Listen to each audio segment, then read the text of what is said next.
আসসালামু আলাইকুম। মোহাম্মদ ইফতেখার স্বাগত জানাচ্ছি এনটিভির সকালের খবরে। গ্রাউন্ড সিমেন্ট শিরোনাম দেখছিলেন, এবার চলে যাব পুরো খবরে। এনবিআর চেয়ারম্যানের পদত্যাগের এক দফা দাবিতে চলমান কমপ্লিট শাটডাউন কর্মসূচি অব্যাহত রাখার ঘোষণা দিয়েছে এনবিআর সংস্কার ঐক্য পরিষদ। সরকারের সঙ্গে আলোচনার জন্য প্রস্তুত জানিয়ে দাবি মেনে নেয়ার আহ্বান জানিয়েছেন আন্দোলনকারীরা। এদিকে আন্দোলনের কারণে কাস্টমস, ভ্যাট ও ট্যাক্স বিভাগের কার্যক্রম বন্ধ থাকায় আমদানি রপ্তানিতে এর প্রভাব পড়েছে। আরাফাত ইসলামের রিপোর্ট। পূর্ব ঘোষণা অনুযায়ী রাজধানীর আগারগাঁওয়ে এনবিআর কার্যালয়ের সামনে অবস্থান নিয়ে কমপ্লিট শাটডাউন ও মার্চ টু এনবিআর কর্মসূচি পালন করেন সারা দেশ থেকে আগত রাজস্ব খাতের কর্মকর্তা কর্মচারীরা। এ সময় এনবিআরের 2 গেটের প্রবেশ পথ বন্ধ থাকায় কার্যত অবরুদ্ধ হয়ে পড়ে এনবিআর কার্যালয়। ব্যানার, প্ল্যাকার্ড হাতে স্লোগান দিয়ে এনবিআর চেয়ারম্যানের অপসারণ দাবি করেন আন্দোলনকারীরা। আমরা এখন সর্বশেষ অবস্থান হচ্ছে আমাদের চেয়ারম্যান স্যারের পদত্যাগ। যেখানে ফিসক্যাল ইয়ারের শেষ পর্যায়ে যেখানে আমরা রাজস্ব আহরণে নিজেদেরকে নিয়োজিত রাখবো, দেশের জন্য আমরা কাজ করব, ঠিক সেই মুহূর্তে জাতীয় রাজস্ব বোর্ডের চেয়ারম্যান আমাদেরকে একটা আন্দোলনের মধ্যে, একটা যুদ্ধের মুখে ঠেলে দিয়েছেন। আমাদের পক্ষ থেকে দাবি এখন একটাই, যৌক্তিক রাজস্ব সংস্কার বাস্তবায়ন করতে হবে। জাতীয় রাজস্ব বোর্ডের চেয়ারম্যান আব্দুর রহমান খানকে অপসারণের মধ্য দিয়ে এই যৌক্তিক সংস্কারের শুরু করতে হবে। দাবি আদায় না হওয়া পর্যন্ত আন্দোলন চালিয়ে যাওয়ার কথা বলেন ঐক্য পরিষদের নেতারা। এনবিআর সংস্কার ঐক্য পরিষদ কর্তৃক ঘোষিত 28 জুন 2025 খ্রিস্টাব্দ তারিখ থেকে ট্যাক্স, কাস্টমস ও ভ্যাট বিভাগের সকল দপ্তরে লাগাতার কমপ্লিট শাটডাউন যথারীতি চলবে। এছাড়াও 29 জুন 2025 খ্রিস্টাব্দ তারিখে সারা দেশের ট্যাক্স, কাস্টমস ও ভ্যাট বিভাগের সকল দপ্তর থেকে এনবিআর অভিমুখে শান্তিপূর্ণ মার্চ টু এনবিআর কর্মসূচিও যথারীতি পালিত হবে। আমরা আবারও বলছি যে আলোচনা আমাদের 1 তারিখে হবে, কোনো সমস্যা নাই, কিন্তু এর আগেই যদি আমরা 1 তারিখে, জুলাই মাস 1 তারিখ, তো তার আগেই যদি ওনার পদত্যাগ হয় তাহলে আমাদের যাত্রাটা শোভন হয়। কিছু ব্যবসায়ী মহল যখন এই ফ্যাসিস্টের সহযোগিতা করার জন্য বলেন অথবা ওনাদের পক্ষে কথা বলেন, তখন আমাদের কষ্ট লাগে। এদিকে আন্দোলনের কারণে কাস্টমস কার্যালয় খোলা থাকলেও কোনো কার্যক্রম চলেনি বন্দরগুলোতে, ফলে আমদানি রপ্তানির শুল্কায়ন হয়নি। তবে আন্তর্জাতিক যাত্রী সেবা কার্যক্রম চালু রয়েছে। আরাফাত ইসলাম, এনটিভি নিউজ, ঢাকা। এনবিআর কর্মকর্তাদের কমপ্লিট শাটডাউন কর্মসূচি অর্থনীতির জন্য আত্মঘাতী সিদ্ধান্ত মন্তব্য করে উদ্বেগ প্রকাশ করেছেন ব্যবসায়ী নেতারা। তারা বলছেন, আন্দোলনের কারণে প্রতিদিন রপ্তানি বাণিজ্যের ক্ষতি হচ্ছে 2,500 কোটি টাকারও বেশি। শনিবার দুপুরে রাজধানীর একটি হোটেলে আয়োজিত যৌথ সংবাদ সম্মেলনে ব্যবসায়ী নেতারা শঙ্কা প্রকাশ করেন, সংকটের এখনই সমাধান না হলে অনেক শিল্প প্রতিষ্ঠান দেউলিয়া হয়ে যেতে পারে। সেলিম মালিকের রিপোর্ট। বর্তমান এনবিআর ভেঙে রাজস্ব নীতি এবং ব্যবস্থাপনা বিভাগ করাকে কেন্দ্র করে সংস্থাটির কর্মকর্তাদের গেল 1 মাসের বেশি সময়ের আন্দোলনে কী ধরনের ক্ষতির সম্মুখীন হয়েছে দেশের ব্যবসা বাণিজ্য, এ নিয়ে নিজেদের অবস্থান তুলে ধরতে দেশের প্রধান বাণিজ্য সংগঠনগুলোর এই যৌথ সংবাদ সম্মেলন। সংগঠনগুলোর নেতারা জানান, আন্দোলনের কারণে ব্যবসা বাণিজ্যের পাশাপাশি অর্থনীতিও পিছিয়ে যাচ্ছে। সৃষ্ট জটিলতার কারণে কিছু কিছু বায়ার ইতিমধ্যে এয়ার শিপমেন্ট ও রপ্তানি আদেশ বাতিলের হুমকি দিয়েছে। পাশাপাশি পোর্ট ড্যামারেজ নির্ধারিত রেটের 4 গুণ হারে পরিশোধ করতে হচ্ছে। প্রতিদিন হলো 2,500 থেকে 2,600 কোটি টাকার মতো, এটা বলা যাবে না যে ক্ষতি হচ্ছে, ডিসরাপশন হচ্ছে, এবং এটার যে রিকারিং এফেক্ট সেটা হলো এনার্মাস।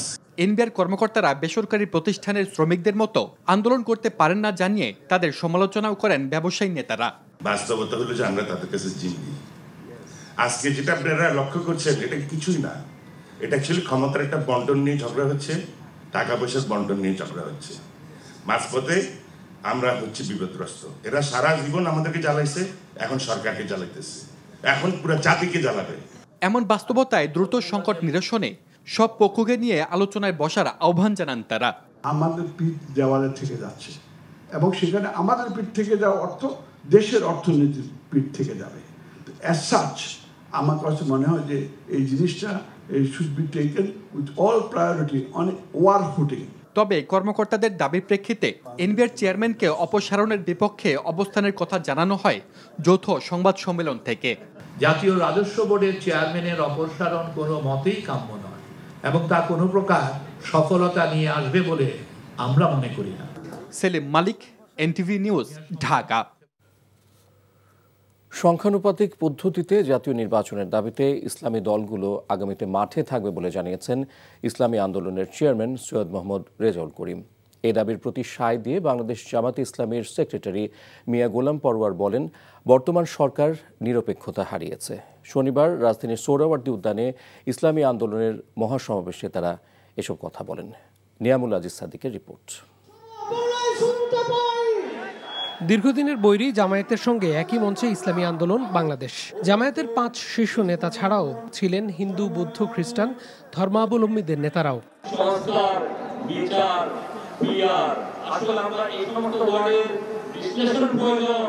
ইসলামী আন্দোলনের চেয়ারম্যান সংখ্যানুপাতিক পদ্ধতিতে নির্বাচনের দাবি তোলেন। তার এই বক্তব্য এনসিপি, গণ অধিকার পরিষদ, ইসলামী ঐক্যজোট, জামায়াত সহ সব দলগুলো সমর্থন জানায়। একই সঙ্গে সরকারের সমালোচনা করেন তারা। রাষ্ট্র সংস্কার এখনই করতে হবে। পতিত স্বৈরতন্ত্রের সাথে জড়িতদের বিচার করতে হবে। আরেকটা কথা স্পষ্ট ভাষায় বলে দিতে চাই, পিআর পদ্ধতিতে নির্বাচন আয়োজন করার কোনো বিকল্প নাই। যদি আমরা মুনাফিকি না করি, যদি আমরা ঐক্যবদ্ধ থাকি, বাংলাদেশে একটা বাক্স ইসলামের নামে দিতে পারি, ক্ষমতার লোভকে সংবরণ করে আমি ক্ষমতায় যেতে চাই না, ইসলামকে ক্ষমতায় নিতে চাই। মহাসমাবেশে যোগ দিয়ে তীব্র গরম উপেক্ষা করে দলীয় প্রতীক হাত পাখা নিয়ে আগেভাগেই সমাবেশ স্থলে যান অসংখ্য নেতাকর্মী। আগামী বাংলাদেশের সংসদে আমরা যদি আসলে জনগণের প্রতিনিধিত্ব চাই, তাহলে আগামীতে এই পিআর নিয়ে আমাদের আরো জোরসোরে ভাবতে হবে। এই পিআর পদ্ধতি তাদের এজেন্ডায় বাদ দিয়ে তারা ঘুরাই দিল। পিআর থেকে উচ্চকক্ষ নিম্নকক্ষ চলে গেল। উচ্চকক্ষ নিম্নকক্ষ হবে নাকি সমগ্র নির্বাচন পিআরের ভিত্তিতে হবে, সেটি রাজনৈতিকভাবে আগে ঐক্যমতে পৌঁছাতে হবে। নতুন বাংলাদেশ যাতে প্রতিষ্ঠিত না হয়, সেই কারণে বিদেশি শক্তিগুলো তারা মাথাচাড়া দিয়েছে। আমরা স্পষ্ট করে বলতে চাই, বাংলাদেশের সংস্কারকামী জনতা, বাংলাদেশের সংস্কারপন্থী জনতা, আমরা সকলে ঐক্যবদ্ধ। জামায়াতের কেন্দ্রীয় নেতৃবৃন্দ বলেন, বিভেদ ভুলে ইসলামী দলগুলোর একই প্ল্যাটফর্মে আসা ঐতিহাসিক। আপনি জাতির কাছে, জাতির উদ্দেশ্যে ভাষণে একটা কথা বলবেন, being a head of the government একটা কথা বলবেন, রাষ্ট্রীয় টেলিভিশনে একটা কথা বলবেন, কোন একটা দলের কাছে আলোচনায় গিয়ে সে কথা আপনি ভুলে যাবেন। এটা নিরপেক্ষতা ভঙ্গ হয়েছে। আমি মনে করি চরমনার পীর সাহেব সেই চেষ্টার ক্ষেত্রে একটি গুরুত্বপূর্ণ ঐতিহাসিক উদারতা, অবদান, মহব্বত রেখে ইতিহাসের একটি স্রষ্টা হয়ে তিনি থাকলেন। যদি সংস্কার বিচার না হয়, আগের মতো নির্বাচন হয়, এই নির্বাচন জনগণ গ্রহণ করবে না ইনশাআল্লাহ। পিআর সিস্টেমের যে কথা সবাই বলেছেন, আমরাও বলছি, জনগণও বলছে। আগামী দিনে ইসলামী দলগুলোর জোট গঠনের ইঙ্গিত দিয়ে জুলাই সনদ, জুলাই গণহত্যাকারীদের বিচার দাবিও তোলেন বক্তারা। Niamul Aziz Sadek, NTV news, Dhaka. সংখ্যানুপাতিক ও স্থানীয় নির্বাচনের দাবিকে নির্বাচন পেছানোর ষড়যন্ত্র হিসেবে দেখছে বিএনপি। দলটির স্থায়ী কমিটির সদস্য সালাউদ্দিন আহমেদ বলছেন, বাংলাদেশের প্রেক্ষাপটে সংখ্যানুপাতিক নির্বাচন প্রক্রিয়া বাস্তবসম্মত নয়। আর সিলেটে বিএনপির স্থায়ী কমিটির আরেক সদস্য আমির খসরু মাহমুদ চৌধুরী বলেছেন, লুটেরাদের কারণে দেশের ব্যবসা বাণিজ্য ধ্বংসের মুখে পড়েছে। তার দল দেশের ব্যবসায়ী খাতকে গোষ্ঠী ও রাজনীতির বাইরে নিয়ে আসবে বলেও প্রতিশ্রুতি দেন তিনি। ইফতেখার রেজার রিপোর্ট। রাজধানীর আন্তর্জাতিক মাতৃভাষা ইনস্টিটিউটে যুদ্ধের ময়দান থেকে রাষ্ট্রের প্রধান জিয়াউর রহমান শীর্ষক স্মারক প্রকাশনা ও আর্কাইভ উন্মোচন অনুষ্ঠানে দেওয়া বক্তব্যে সালাউদ্দিন আহমেদ প্রশ্ন তোলেন, জাতীয় ঐকমত্য কমিশনের শর্ত যদি হয় সব মানতে হবে, তাহলে ঐকমত হবে কেমন করে? জাতীয় ঐকমত্য কমিশনের নিয়ত কি? সবাইকে জাতীয় ঐকমত্য কমিশনের প্রস্তাব মেনে নিতে হবে। এই যদি নিয়ত হয় তাহলে কি ঐকমত্য হবে? আমরা আলোচনা করছি, কাছাকাছি আসছি, জাতির জন্য যেটা মঙ্গল হবে সেটা আমরা ধারণ করছি। এভাবেই আমরা সংস্কারের মধ্য দিয়ে এগিয়ে যাব। অনুষ্ঠান শেষে সাংবাদিকদের প্রশ্নের জবাবে সালাউদ্দিন আহমেদ বলেন, যে কোনো দল সংখ্যানুপাতিক চাইতেই পারে, তবে বিএনপি এই দাবির সাথে একমত নয়। বাংলাদেশে এই আনুপাতিক হারে নির্বাচনের জন্য কোনো ইতিহাস নাই এবং সংসদীয় রাজনীতি বা সংসদীয় নির্বাচনের ইতিহাস নাই। বাংলাদেশের রাজনৈতিক কালচারে সেটা একটা নতুন আইডিয়া। আনুপাতিক হারে নির্বাচনের ক্ষেত্রে কোনো সংসদীয় এলাকার ভোটারগণ জানবেন না যে কে তাদের এমপি হবে। যারা স্থানীয় সরকারের নির্বাচন জাতীয় সংসদের নির্বাচনের আগে চায়, তাদের একটু উদ্দেশ্য আছে, হয় নির্বাচন বিলম্বিত করা অথবা বাংলাদেশের নির্বাচন না হওয়া।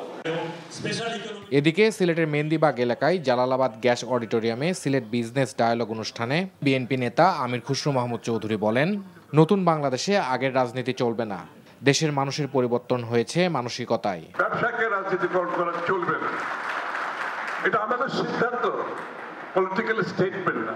ব্যবসায়িক সংগঠন রাজনীতিকরণ করা চলবে না, তবে ফ্যাসিস্টদের দূষণ মুক্ত করতে হবে। এই দূষণরা ধ্বংস করেছে অর্থনীতিকে, লুটপাট করেছে, সাধারণ মানুষ থেকে ব্যবসা কেড়ে নিয়েছে। এর আগে সকালে জুলাই আগস্ট বিপ্লবের বর্ষপূর্তি উপলক্ষে বিএনপির মাসব্যাপী কর্মসূচির ভেন্যু চীন মৈত্রী সম্মেলন কেন্দ্র পরিদর্শন শেষে বিএনপির সিনিয়র যুগ্ম মহাসচিব রুহুল কবির রিজভী দেশের অধিকাংশ জনগণের প্রত্যাশা অনুযায়ী সরকার দ্রুত নির্বাচনের তারিখ ঘোষণা করবে বলে আশা প্রকাশ করেন। Iftekhar Reza, NTV news, Dhaka. 2 বছর পর দেশের বৈদেশিক মুদ্রা রিজার্ভ 30 বিলিয়ন মার্কিন ডলার ছাড়িয়েছে। আইএমএফ সহ 3টি আন্তর্জাতিক ঋণদাতা সংস্থার অর্থ পাওয়াতেই মূলত দেশের বৈদেশিক মুদ্রার মোট রিজার্ভ এই পর্যায়ে পৌঁছেছে। এর আগে 2023 সালের জুনে রিজার্ভ ছিল 30 বিলিয়ন ডলার। কেন্দ্রীয় ব্যাংকের মুখপাত্র আরিফ হোসেন খান এনটিভিকে জানান, আইএমএফের 2 কিস্তি 134 কোটি ডলার, এডিবির 90 কোটি ডলার সহ জাইকার ঋণ সহায়তার অর্থ রিজার্ভে যুক্ত হলে মোট রিজার্ভ 30 বিলিয়ন ডলার ছাড়িয়ে যাবে। এছাড়া আইএমএফের হিসেব পদ্ধতি BPM-6 অনুযায়ী রিজার্ভ 25 বিলিয়ন ডলার ছাড়িয়েছে বলে জানান তিনি। মোট রিজার্ভ থেকে স্বল্পমেয়াদী দায় বাদ দিলে প্রকৃত রিজার্ভের পরিমাণ পাওয়া যায়, তবে এর বাইরে রয়েছে ব্যয়যোগ্য রিজার্ভ, যার তথ্য আনুষ্ঠানিকভাবে প্রকাশ করে না কেন্দ্রীয় ব্যাংক।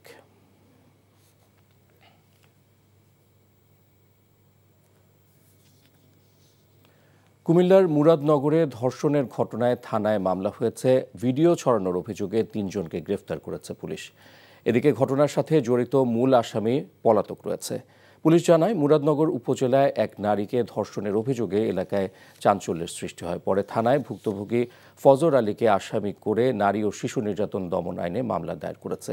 আজ ভোরে রাজধানীর সায়দাবাদ এলাকা থেকে তাকে গ্রেফতার করা হয়। আসামিকে ধরতে অভিযান চলছে বলে জানিয়েছে পুলিশ। পাঁচকিত্তা গ্রামে ভুক্তভোগী ওই নারীকে ধর্ষণের এই ঘটনা ঘটে। ফজর আলীকে স্থানীয়রা আটক করে মারধর করে। এই ঘটনায় পরে সুযোগ বুঝে আহত অবস্থায় সে পালিয়ে যায়। ঘটনাস্থলে উপস্থিত কিছু ব্যক্তি ভুক্তভোগীর ভিডিও ধারণ করে সামাজিক যোগাযোগ মাধ্যমে ছড়িয়ে দেয়। ভিডিও ছড়িয়ে দেওয়ার অপরাধে 3 জনকে গ্রেফতার করা হয়েছে।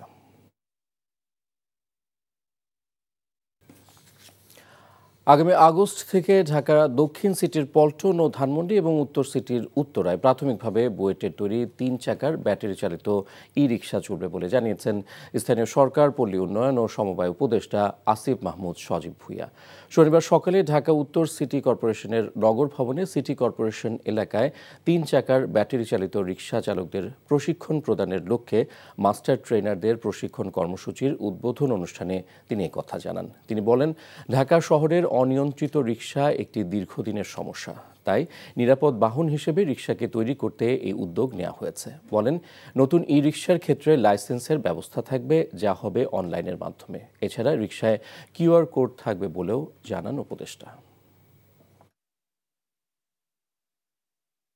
আমরা প্রাথমিকভাবে 2টা সিটি কর্পোরেশনের 2টা অঞ্চলকে রেগুলেশনসের মধ্যে নিয়ে আসবে এবং ওই 2টা জোনে আমরা নির্দিষ্ট সংখ্যক ওইটা অ্যাসেসমেন্ট করবে আমাদের সিটি কর্পোরেশন। নির্দিষ্ট সংখ্যক অটোরিকশার মাধ্যমে শুরু করব। প্রত্যেকটা জোন ওয়াইজ নির্দিষ্ট থাকবে রিকশা এবং ওই রিকশাগুলো ওই জোনেই চলবে। এটা এখন যে তথাকথিত অবৈধ বলে তাদের উপর বিভিন্নভাবে নিপীড়ন করা হয়, ঘুষ চাওয়া হয়, শাস্তিমূলক ব্যবস্থা যাওয়া হয়, এটা এই আর থাকবে না।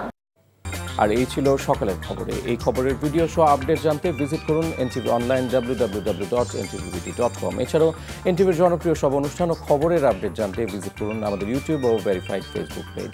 ধন্যবাদ সবাইকে।